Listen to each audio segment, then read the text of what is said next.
Assalamualaikum warahmatullahi wabarakatuh. Bismillah, walhamdulillah, wassalatu wassalamu ala rasulillah wa ala alihi wa sahbihi wa mawalah.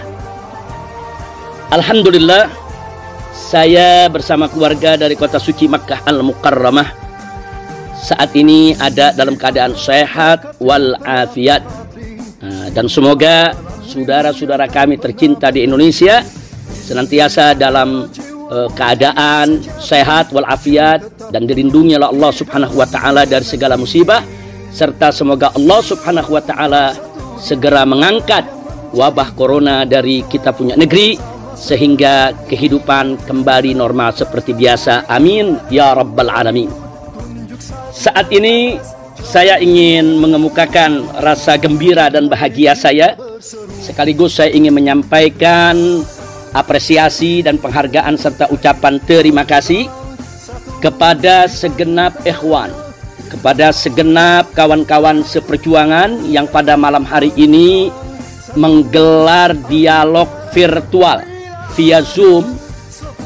Dan secara khusus saya sampaikan apresiasi, penghargaan dan terima kasih ini kepada semua rekan-rekan dari FPI, GNPF Ulama, PA 212, FUI, AKL, MIUMI, Majelis Az-Zikra, Wahdah Islamiyah, begitu juga semua rekan-rekan dari MPUII, dan tidak ketinggalan juga para sahabat dari HRS Center yang selama ini aktif memberikan dan mengirimkan saya aneka ragam berkas dokumen yang berkaitan dengan perkembangan aneka ragam kebijakan di negara kita tercinta Republik Indonesia. Dan secara khusus saya ingin sampaikan terima kasih kepada saudara saya, kecintaan saya, Habibi Galbi, yaitu host kita pada malam hari ini, yaitu Al-Ustadz Ad-Doktor Haikal Hasan Baras, hafizahullahu ta'ala wara'ah. Terima kasih Ustadz Hasan, Masya Allah, Babe Haikal pada malam hari ini menjadi host kita bersama. Terima kasih sekali lagi kepada antum dan kepada seluruh ikhwan. Mudah-mudahan dialog virtual kita via Zoom pada malam hari ini, ya tentunya di Indonesia sudah malam, sementara kami di kota Mekah masih sore, karena kita ada perbedaan waktu 4 jam. Jadi sekali lagi terima kasih, jazakumullahu khairal jasa. Nah baiklah, untuk menyingkat waktu karena banyak sekali peserta yang mengikuti daripada dialog virtual ini, maka langsung saja saya ingin menyampaikan pandangan saya tentang rancangan undang-undang haluan ideologi Pancasila atau yang disingkat RUU HIP. Saya ingin langsung menyampaikan pandangan saya tentang RUU HIP yang memang saat ini sedang menjadi perbincangan di kita punya negeri. Haikal Hasan Baras, Babe Haikal, saya minta izinnya selaku host. Mudah-mudahan apa yang saya sampaikan ini manfaat untuk kita semua. Nah baiklah, menurut saya rancangan undang-undang haluan ideologi Pancasila atau yang disingkat RUU HIP wajib ditolak oleh segenap rakyat dan bangsa Indonesia. Kenapa? Sekurangnya ada 7 sebab yang ingin saya sampaikan pada kesempatan ini yang menjadi penyebab utama kita wajib menolak RUU HIP tersebut. Sebab pertama, bahwa haluan ideologi Pancasila sebenarnya pada hakikatnya sudah ada termaktub dalam Undang-Undang Dasar 1945. Sehingga tidak boleh diturunkan harkat, martabat, dan derajatnya menjadi hanya sekelas undang-undang. Nah, jadi saya melihat bahwa RUU HIP ini telah menurunkan derajat, menurunkan harkat, martabat, menurunkan kelas daripada haluan ideologi Pancasila dari semula merupakan landasan konstitusional yang tinggi dalam Undang-Undang Dasar 1945, kemudian diturunkan hanya sekelas undang-undang. Nah, ini sebab pertama. Sebab kedua, bahwa definisi haluan ideologi Pancasila dalam RUU HIP tidak lagi meletakkan agama sebagai sesuatu yang pokok dan mendasar, tapi diganti dengan mental spiritual. Bahkan dalam RUU HIP pasal 7 ayat 2 ada upaya memeras Pancasila menjadi trisila atau 3 sila, yaitu sosio-nasionalisme dan sosio-demokrasi serta ketuhanan yang berkebudayaan. Catat, dalam RUU HIP disebutkan ketuhanan yang berkebudayaan. Jadi bukan lagi ketuhanan yang Maha Esa, tapi ketuhanan yang berkebudayaan. Menurut saya, ini merupakan pelecehan terhadap agama dan nilai-nilai luhur ketuhanan yang Maha Esa yang selama ini dijunjung tinggi oleh rakyat dan bangsa Indonesia. Lalu selanjutnya dalam RUU HIP, masih pasal 7, ayat ketiganya, trisila diperas lagi menjadi ekasila atau satu sila saja, yaitu gotong royong. Sehingga ketuhanan yang Maha Esa dibuang sama sekali dan tidak lagi menjadi acuan dalam kehidupan berbangsa dan bernegara. Walaupun di pasal-pasal lain seperti pasal 12 dan pasal 23 masih ada penyebutan agama, masih ada penyebutan Tuhan yang Maha Esa, tapi tidak lagi dalam posisi yang fundamental, hanya merupakan posisi yang formalitas. Nah, menurut saya ini lebih jelas lagi merupakan pelecehan terhadap agama dan nilai luhur ketuhanan yang Maha Esa. Padahal ada dua hal, Babe Haikal, yang tidak boleh kita lupa. Ada dua hal, semua ikhwan yang ikut gabung dalam dialog virtual via Zoom ini, ada dua hal yang tidak boleh kita lupakan. Pertama, bahwa pembukaan Undang-Undang Dasar 1945 pada paragraf ketiga menyatakan kemerdekaan Indonesia dengan menyebut atas berkat rahmat Allah yang Maha Kuasa. Nah, berarti apa?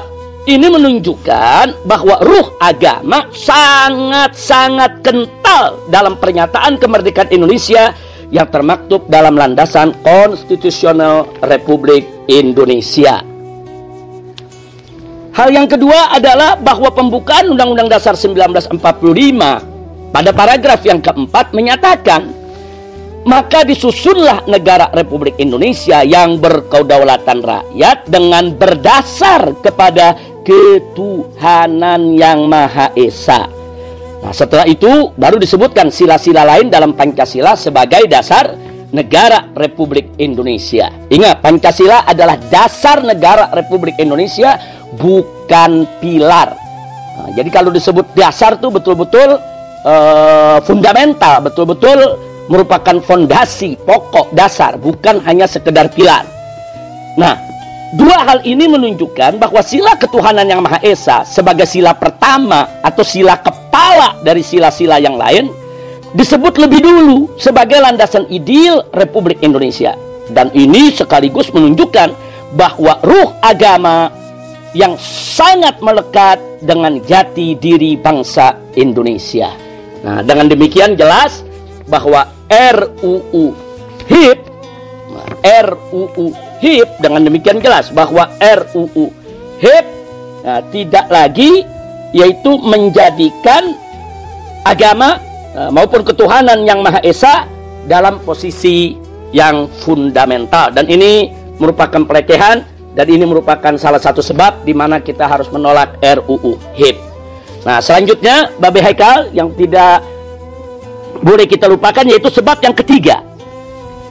Sebab yang ketiga bahwa dalam RUU HIP pasal 5 ayat 1 menyatakan bahwa sendi pokok Pancasila adalah keadilan sosial.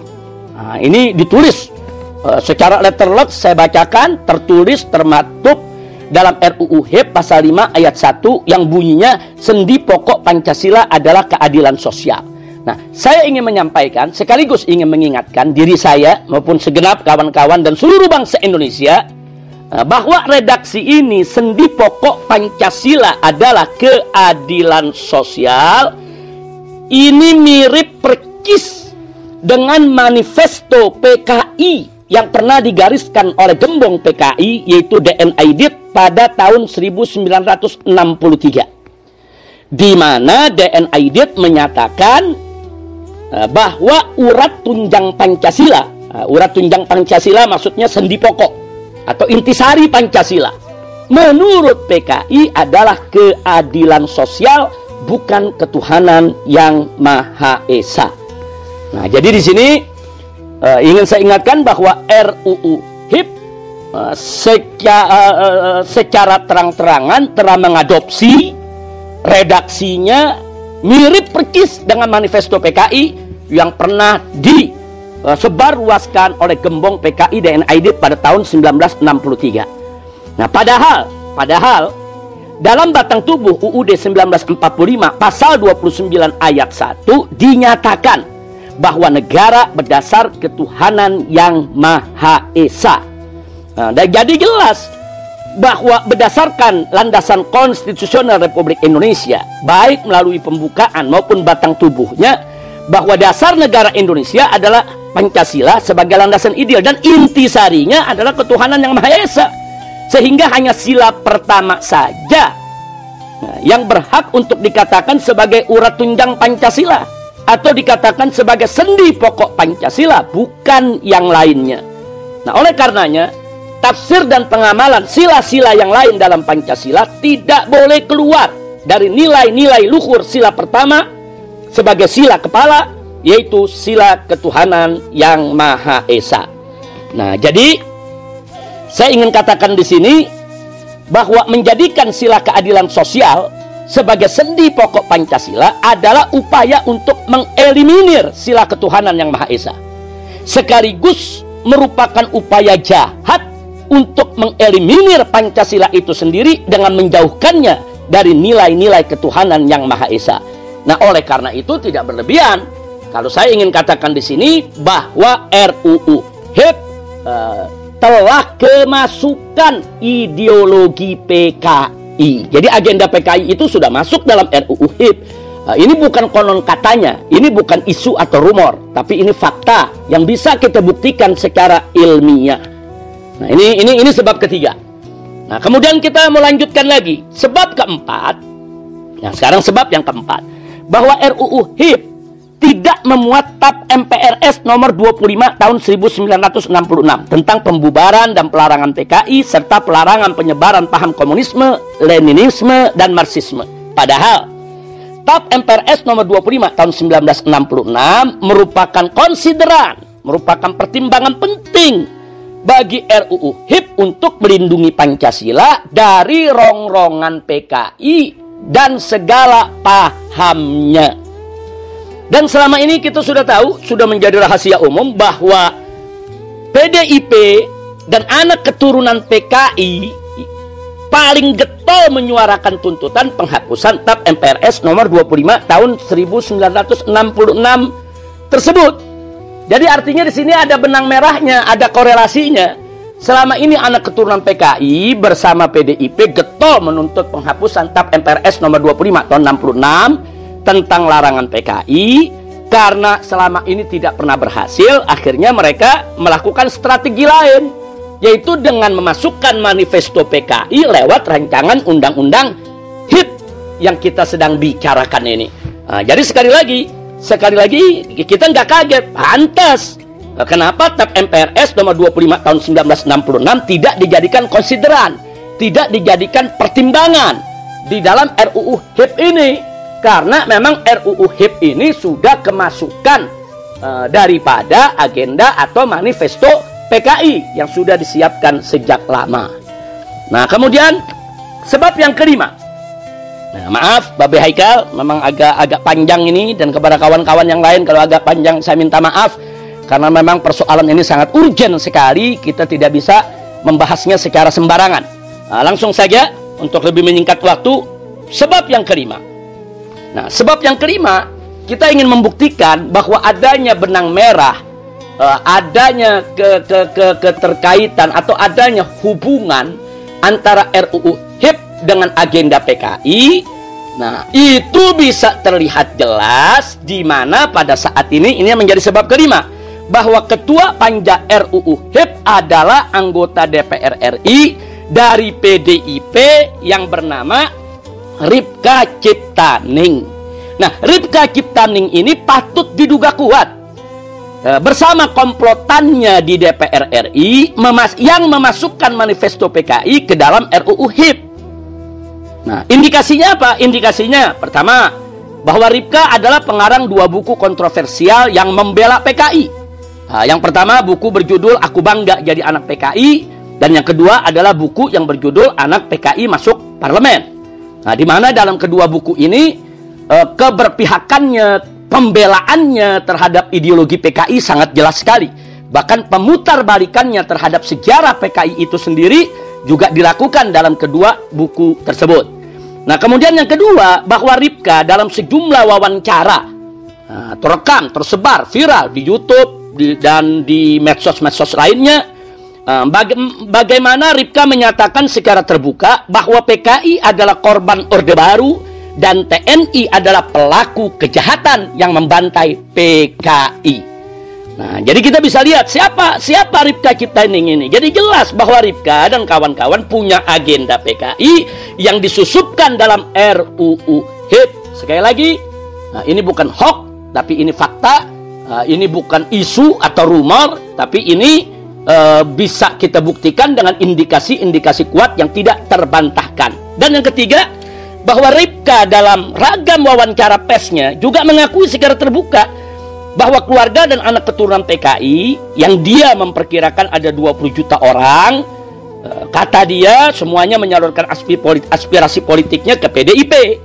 Dan dia juga mengakui bahwa para politisi dari generasi muda anak keturunan PKI rame-rame masuk ke PDIP, hingga bisa menjadi anggota dewan, bisa menjadi pejabat dari pusat sampai ke daerah. Jadi dengan demikian, saya bisa katakan memang Ripka dan kawan-kawan sedang jalankan agenda PKI. Ini sebab kelima. Jadi dengan adanya Neo PKI duduk, yaitu sebagai ketua panja RUU HIP, ya kita tidak kaget kalau RUU HIP itu kurang lebih yang menjadi manifesto Neo PKI di zaman sekarang ini. Karenanya wajib kita tolak. Nah, kemudian sebab yang keenam, bahwa banyaknya anggota DPR RI, khususnya dari PDIP, saya garis bawahi, khususnya dari PDIP, yang selama ini selalu membela PKI dan menjadikan PKI sebagai korban Orde Baru, serta sering terlibat dalam acara reuni keluarga PKI dengan istilah temu kangen di berbagai daerah, dengan dalih kunjungan kerja, yaitu kunker DPR RI, seperti yang dilakukan salah satu politisi PDIP, yaitu Diah Pitaloka dan kawan-kawan di Banyuwangi dan daerah lainnya sejak beberapa tahun yang lalu. Nah, ternyata mereka-mereka ini juga semua terlibat dalam panja RUU HIP. Mereka ini semua juga terlibat di dalam penyusunan RUU HIP. Nah, jadi keterkaitan RUU HIP dengan agenda PKI, dengan manifesto PKI tidak terbantahkan lagi. Ini merupakan indikasi kuat bahwa memang Neo PKI sudah dan sedang bergerak untuk bangkit dengan segala macam cara, termasuk bagaimana mereka menghasilkan suatu undang-undang yang bisa menjadi pintu gerbang untuk mereka bangkit kembali. Nah, kemudian sebab yang ketujuh, nah ini yang terakhir, BBHK, sebab yang ketujuh. Sebab yang ketujuh, sikap rezim Jokowi dengan PDIP-nya yang sangat lunak terhadap aktivis Neo PKI di Indonesia, dan kebijakan membangun poros Jakarta-Beijing beserta kerjasama yang super luar biasa dengan PKC, Partai Komunis Cina, serta secara sengaja dan sadar memberikan aneka ragam jabatan publik yang vital kepada komplotan Neo PKI, seperti baru-baru ini Iman Brotoseno diangkat sebagai dirut TVRI yang baru. Nah, orang ini pembela PKI, orang ini berideologi PKI. Nah, padahal kita tahu TVRI itu adalah alat propaganda yang sangat efektif. Apalagi jangkauan capai oleh satu televisi mainstream manapun yang ada di Indonesia. Sehingga dengan adanya yaitu generasi muda Neo PKI menjabat sebagai dirut TVRI, sehingga gerakan Neo PKI lebih leluasa mengemas dan menjalankan agendanya lewat TVRI. Nah, sikap rezim Jokowi yang seperti ini telah memberi andil besar dalam membuka keran kebangkitan PKI. Nah, termasuk yang dilakukan oleh rezim Jokowi dan PDIP secara bersama-sama memasukkan generasi muda Neo PKI sebagai anggota panja untuk menyusun daripada RUU HIP tersebut. Ini artinya gerakan ini sangat struktural, gerakan ini sangat sistematis, gerakan ini betul-betul gerakan yang sangat berbahaya dan mengancam daripada keutuhan NKRI. Nah, demikian Babe Haikal, itu 7 sebab yang ingin saya sampaikan. Sebetulnya selain 7 poin yang sudah saya sampaikan tadi, di sana masih banyak persoalan dalam RUU HIP yang perlu disoroti secara fokus dan serius. Dan yang perlu diwaspadai bahwa Neo PKI dalam gerakannya selama ini, hati-hati, selalu menjual kebesaran nama Bung Karno untuk mengelabui masyarakat. Hati-hati. Jadi Neo PKI saat ini sering mencatut nama Bung Karno, menjual nama Bung Karno untuk mengelabui masyarakat. Seolah-olah mereka ini pengagum Bung Karno, pecinta Bung Karno, padahal mereka hanya ingin menunggangi nama besar Bung Karno untuk mengelabui masyarakat dalam rangka kebangkitan mereka kembali. Ala kulihal, jadi jelas sudah yang ingin saya sampaikan di sini bahwa RUU HIP yang ada saat ini bukan membangun ideologi Pancasila sebagaimana mestinya, melainkan hanya merusak ideologi Pancasila, bahkan cenderung menjadikan Pancasila sebagai mitos yang diberhalakan, sebagai mitos dan sebagai berhala yang tentunya bertentangan dengan ajaran agama, sehingga ke depannya RUU HIP itu kalau dijadikan undang-undang akan lebih memuluskan pengembangan ideologi anti agama seperti ideologi ateisme, komunisme, marxisme, dan leninisme dan lain sebagainya, yang justru semua itu sudah sejak lama dilarang di negara Kesatuan Republik Indonesia. Demikian Babe Haikal. Jadi kesimpulan dari apa yang sudah saya sampaikan dari 7 poin tadi, bahwa HIP yaitu rancangan undang-undang haluan ideologi Pancasila adalah bagian dari agenda Neo PKI, sehingga wajib ditolak oleh segenap rakyat dan bangsa Indonesia. Bukan hanya oleh umat Islam, oleh seluruh rakyat dan bangsa Indonesia, apapun suku, budaya, dan agamanya. Sebab komunis itu, PKI itu musuh agama, musuh bangsa, musuh negara, musuh budaya. Jadi jangan dikerdilkan kalau ini hanya persoalan umat Islam saja. Tidak, ini persoalan rakyat dan bangsa Indonesia. Seluruh rakyat dan bangsa Indonesia, apapun suku, budaya, agamanya, harus terlibat menjaga keutuhan NKRI dengan menolak daripada agenda Neo PKI yang disebut sebagai RUU haluan ideologi Pancasila tersebut. Namun saya juga mau ingatkan, penolakan RUU HIP saja tidak cukup, karena PKI ini licin bagaikan belut. Hari ini Neo PKI gagal menggolkan suatu agenda, maka besok mereka akan buat agenda lain yang serupa, tapi dalam kemasan yang berbeda untuk mengelabui rakyat dan bangsa Indonesia. Sementara gerak laju kebangkitan PKI bagi umat Islam dan seluruh rakyat bangsa Indonesia wajib di-stop dan dihentikan secara total. Jadi ini yang mesti kita ingat, kita harus menghentikan agenda Neo PKI ini secara total. Oleh karenanya tidak cukup kalau kita hanya menolak daripada rancangan undang-undang HIP saja. Karena kalau rancangan undang-undang HIP ini kita berhasil menolaknya, mereka akan cari agenda lain yang serupa, tapi dengan kemasan yang berbeda untuk mengelabui rakyat. Karenanya menurut pendapat saya, sekali lagi Babe Haikal, ini menurut pendapat saya, maaf saya katakan menurut pendapat saya, karena ini agak sensitif. Jangan sampai nanti ada pihak-pihak lain ingin memfitnah daripada dialog virtual Zoom kita ini sebagai dialog makar, sebagai pertemuan makar, sebagai rapat makar. Maka itu saya katakan di sini menurut pendapat saya. Artinya saya bertanggung jawab secara pribadi, baik berdasarkan hukum agama maupun hukum negara, bahwa menurut pendapat saya bahwa jalan yang paling tepat untuk menghentikan kebangkitan PKI adalah makzulkan Jokowi dan bubarkan PDIP. Itu jalan yang paling tepat. Kenapa? Karena Jokowi dan PDIP sengaja atau tidak sengaja, dengan maksud atau tanpa maksud, disadari atau tidak disadari, telah menjadi pintu gerbang emas bagi kebangkitan PKI. Nah, jadi saya ingin ibaratkan persoalan, kalau di badan kita ini banyak koreng yang disebabkan oleh darah yang kotor, darah yang tidak sehat. Tentu tidak cukup kalau mengobatinya hanya dengan memberikan serbuk obat atau memberikan cairan obat kepada tiap-tiap koreng tadi. Karena satu koreng sembuh akan muncul koreng yang lain.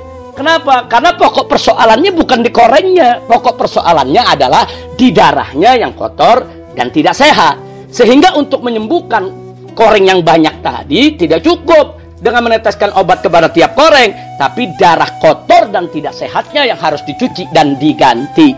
Nah, begitu juga apa yang terjadi di negeri kita. Ini udah terlalu banyak koreng, banyak borok di mana-mana. Kalau kita obati satu persatu koreng dan borok tersebut, sangat melelahkan, sangat capek betul, dan tidak akan pernah selesai. Hari ini koreng RUU HIP kita obati, besok muncul koreng RUU yang lainnya, dan seterusnya dan seterusnya. Nah, karena itu bukan hanya sekedar korengnya yang harus kita obati, tapi juga peredaran darah kotor dan tidak sehat itu harus kita ganti. Artinya apa? Artinya rezimnya itu yang mesti kita ganti. Makanya saya katakan, makzulkan Jokowi dan bubarkan PDIP. Nah, karena PDIP sudah menjadi sarang daripada generasi neo-PKI yang mengusung kembali ideologi PKI dan ingin menghidupkan kembali daripada ajaran komunisme, leninisme, dan marxisme. Namun demikian, Babe Haikal, supaya tidak ada kesalahpahaman, di penutup ini saya ingin memberikan catatan penting. Supaya tidak salah paham, perhatikan baik-baik bagi semua yang ikut mendengarkan daripada dialog virtual via Zoom ini, bahwa yang saya maksudkan dengan neo-PKI, sekali lagi, yang saya maksudkan dengan neo-PKI di sini adalah dua golongan. Yang pertama, anak keturunan PKI yang masih mengusung ideologi PKI atau menjalankan agenda PKI. Jadi anak keturunan PKI yang masih mengusung ideologi PKI dan menjalankan agenda PKI, itu yang saya sebut generasi neo-PKI. Sedang anak keturunan PKI yang sudah membaur dan menerima ideologi Pancasila secara utuh dan benar, serta tidak lagi mengusung ideologi PKI, maka mereka wajib kita hormati, wajib kita terima sebagai saudara. Dan gak boleh lagi kita mengait-ngaitkan mereka dengan kesalahan yang dilakukan oleh orang-orang tua mereka. Karena mereka tidak bertanggung jawab dengan apa yang pernah dilakukan oleh orang tua mereka. Dan ini sesuai dengan prinsip ajaran Islam. Allah menyatakan dalam Al-Quranul Karim, yaitu di dalam beberapa ayat, faqala ta'ala la taziru waziratun wizra ukhra, di mana Allah menyatakan bahwa seseorang itu, seorang pendosa siapapun dia, tidak akan menanggung dosa orang lain. Jadi tiap orang tanggung dosa masing-masing. Nah, kalau anak keturunan PKI ini tidak mengusung ideologi PKI, tidak melakukan kejahatan, mereka tidak menanggung dosa yang dilakukan oleh orang tua mereka. Makanya kita tetap harus menghormati dan yaitu menjadikan mereka sebagai saudara kita selama mereka tidak mengusung ideologi PKI dan selama tidak lagi menjalankan agenda PKI. Nah, begitu juga Nabi mengatakan dalam hadisnya, kullu mauludin yuladu alal fitrah. Setiap anak yang dilahirkan itu dalam keadaan suci. Nah, karena di dalam Islam ini tidak ada dosa turunan, nggak ada dosa itu turun dari orang tua kepada anak. Orang-orang tua PKI dulu mereka berdosa, melakukan pengkhianatan, tapi anak keturunan mereka tidak boleh kita bebankan untuk bertanggung jawab daripada kesalahan yang dilakukan oleh orang tuanya. Jadi sekali lagi, generasi neo PKI yang saya maksudkan adalah anak keturunan PKI yang mengusung kembali ideologi PKI dan menjalankan agenda PKI. Sedangkan anak-anak keturunan PKI yang sudah sadar, insaf, membaur, bersatu dengan seluruh masyarakat dan menerima Pancasila secara utuh dan benar, mereka tidak masuk dalam konteks neo-PKI. Nah, kemudian yang kedua, golongan kedua yang saya maksudkan generasi neo-PKI adalah generasi baru yang bukan keturunan PKI. Mereka tidak ada sangkut paut dengan keluarga besar PKI, akan tetapi mereka getol membela PKI, bahkan getol mengusung ideologinya, dan secara terang-terangan mereka benturkan itu ajaran-ajaran yang mereka yakini dari ajaran-ajaran marxisme, leninisme, begitu juga komunisme untuk menghantam daripada ajaran agama. Nah, generasi baru semacam ini pun walaupun bukan anak keturunan PKI, tetap mereka kita sebut sebagai generasi Neo PKI. Nah, demikian Babi Haikal, Masya Allah. Saya minta maaf sekali lagi begitu panjang yang perlu saya sampaikan, tapi apa boleh buat, tidak bisa tidak, ini harus saya sampaikan karena keselamatan negara Republik Indonesia begitu penting, harus menjadi yaitu tanggung jawab kita bersama. Nah, demikian yang bisa saya sampaikan dalam kesempatan ini. Dan sekali lagi saya bertanggung jawab penuh secara hukum agama maupun negara atas semua pernyataan tersebut. Bahkan saya setiap saat siap pulang ke Indonesia untuk memberikan pertanggungjawaban demi keselamatan daripada NKRI. Setiap saat saya siap pulang. Yang jadi persoalan sampai hari ini, saya masih dicekal, tidak bisa untuk meninggalkan daripada negara Arab Saudi. Dan ini merupakan proyek pengasingan yang dilakukan oleh pemerintah Indonesia, oleh rezim Jokowi untuk menjauhkan saya dari masyarakat Indonesia. Jadi kalau mereka ingin meminta pertanggungjawaban saya, kalau mereka betul ingin berhadapan langsung dengan saya, cabut cekal, saya akan hadir di Indonesia setiap saat, insya Allah. Nah, itu saja yang bisa saya sampaikan. Terima kasih Babi Haikal. Sekali lagi saya bertanggung jawab tentang apa yang saya sampaikan pada hari ini, dan mudah-mudahan Babi Haikal begitu juga kawan-kawan dari semua ormas yang ada senantiasa dalam perlindungan Allah Subhanahu wa taala, dan insya Allah dalam waktu dekat kita akan berkumpul kembali di Indonesia dan kita akan berjuang kembali bersama seluruh rakyat Indonesia untuk menyelamatkan NKRI dari gerakan-gerakan PKI dan yang sejenisnya yang ingin menghancurkan NKRI. Kita harus selamatkan NKRI. Kita harus berjuang bersama untuk membela agama, bangsa, dan negara. Sekian yang bisa saya sampaikan. Terima kasih atas waktu yang diberikan. Terima kasih atas perhatian semua. Dan mohon maaf atas segala